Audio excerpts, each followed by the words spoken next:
కదయ్యా. ఓటములను ఓడించినది, బాధలన్నీ ఆపినది నీవేగా యేసు, నీవే కదయ్యా. హృదయపూర్వకంగా కీర్తిస్తూ పాడదామా, మనస్ఫూర్తిగా దేవుని మహిమపరుద్దామా. స్వరాలు విప్పి ఏ ఒక్కరు మాట్లాడొద్దు, అందరూ కలిసి పాడదాం. బలహీనతలో బలపరచినది నీవేగా, దుఃఖములో నన్ను ఓదార్చినది నీవేగా. బలహీనతలో బలపరచినది నీవేగా, దుఃఖములో నన్ను ఓదార్చినది నీవేగా. ఓటములను ఓడించినది, బాధలన్నీయు పాపినది. నా ఓటములను ఓడించినది, బాధలన్నీయు పాపినది నీవేగా యేసు, నీవేగా క్రీస్తు, నీవేగా యేసు, నీవేగా క్రీస్తు, నీవేగా యేసు, నీవేగా క్రీస్తు, నీవేగా యేసు, నీవేగా క్రీస్తు, నీవేగా యేసు, నీవేగా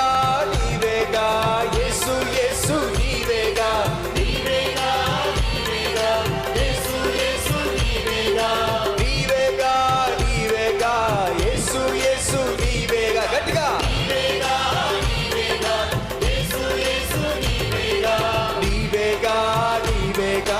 యేసు, నీవేగా యేసు,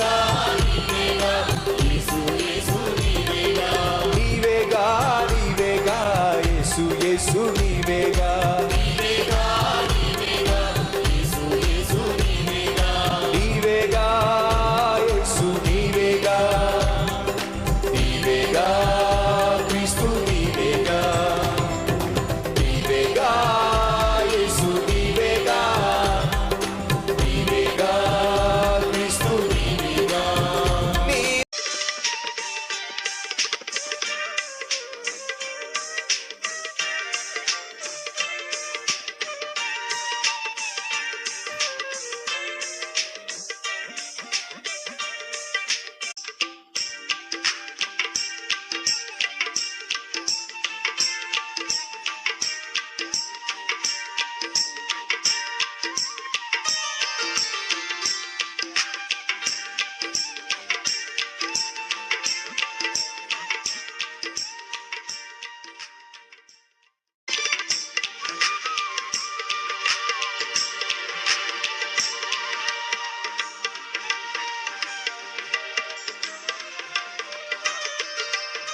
ఎంత పాపిష్టోడండి వీడు.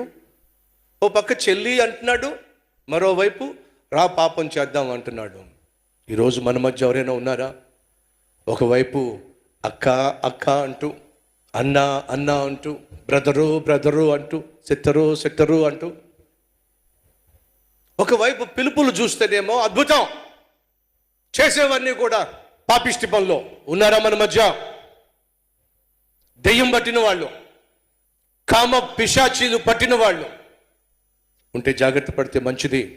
ఒకవైపు సిస్టర్ అంటున్నాడు, మరోవైపు చేయబట్టుకుంటున్నాడో. ఈరోజు మన మధ్య ఎవరైనా అలాంటి పాపిష్టోళ్ళు ఉన్నట్లయితే జాగ్రత్త, దేవుడు చెయ్యి తీసి పడేస్తాడు, నరికేస్తాడు. జాగ్రత్త పడితే మంచిదే. చెల్లి అంటున్నాడు, చేయబట్టుకున్నాడు. పాపం ఆ తామారుకు ఏం అర్థం కాల. తామారు ఎవరు? ఎడి చెప్పండి. అందమైంది, సౌందర్యవతి. సహోదరుడు తన చేయి పట్టుకున్నప్పుడు తామారు ఏం చేసిందో తెలుసా? చూడండి ఎంత చక్కగా రెస్పాండ్ అవుతుందో. అమ్మాయి పెద్దదైతే అబ్బాయిని పెళ్లి చేసుకోకూడదా అంది. అమ్మ, దేవుడు మొదట ఆదామును సృష్టించాడు, ఆ తర్వాత అవ్వను సృష్టించాడు.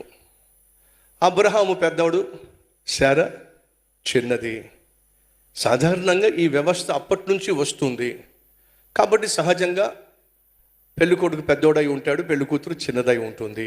అది కాదన్నయ్య, ఒకవేళ వయసు పెద్దదైనటువంటి అమ్మాయి వయసులో చిన్నోడైనటువంటి అబ్బాయిని ప్రేమించి పెళ్లి చేసుకోవాలి అనుకుంటే తప్పంటారా? అన్నయ్య మీకు అర్థం కావట్లా. ప్రభువే నాకు చెప్తున్నాడు అన్నయ్య. ఏమిటట? తనకంటే వయసులో చిన్నవాడిని పెళ్లి చేసుకోమని ప్రభువు చెప్తున్నాడట.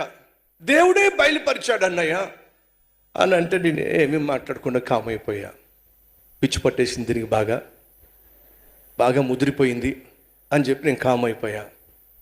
అన్నయ్య మీరు మాట్లాడరు ఏమిటన్నయ్య? నేను మాట్లాడకుండా కాముగా ఉండిపోయా.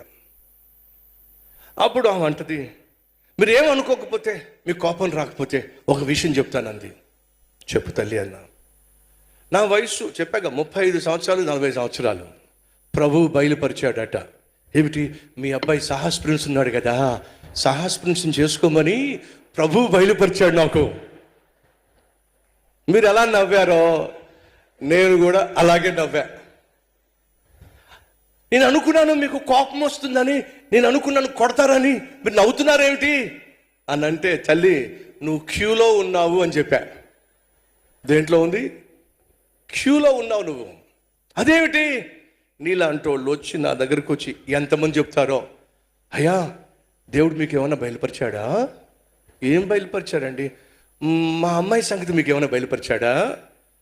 ఏమీ బయలుపరచలేదండి, మాకు చాలా కాలం క్రితమే బయలుపరిచాడు. ఏమిటట? మీ అబ్బాయి అట మా అమ్మాయినే పెళ్లి చేసుకుంటాడట. ప్రభువు బయలుపరిచాడు. ఒక ఆయన ఉత్తరం రాసేశాడు, అయ్యా మీ పెద్ద కుమారుడు సాహస్ ప్రిన్స్ గురించి మీరు అమ్మాయిని వెతక్కండి, ఆ అమ్మాయి మా ఇంట్లోనే పుట్టింది. నవ్వాలో ఏడవాలో అర్థం కాదు. వీళ్ళు ఇలా ఉత్తరాలు రాస్తూ నా దగ్గరకు వచ్చి ప్రభువు బయలుపరిచాడంటే, మొన్న ఒక ఆవిడ వచ్చేది అంటే, అమ్మ ఎంతమందికి బయలుపరిచాడమ్మా? వచ్చిన ప్రతి ఒక్కళ్ళు ప్రభువే బయలుపరిచాడు, ప్రభువే బయలుపరిచాడు, ప్రభువే చెప్పాడు. దయచేసి గమనించి, ఇవన్నీ డ్రామాలో. ఏంటివి? డ్రామాలు. ఆ చెల్లొచ్చి డ్రామా. ప్రభువు బయలుపరిచాడన్నా, దేవుని చిత్తమన్నా అన్నయ్యను పెళ్లి చేసుకోవడం దేవుని చిత్తమా? ఒక్కసారి ఆలోచించండి. ఇవన్నీ డ్రామాలు.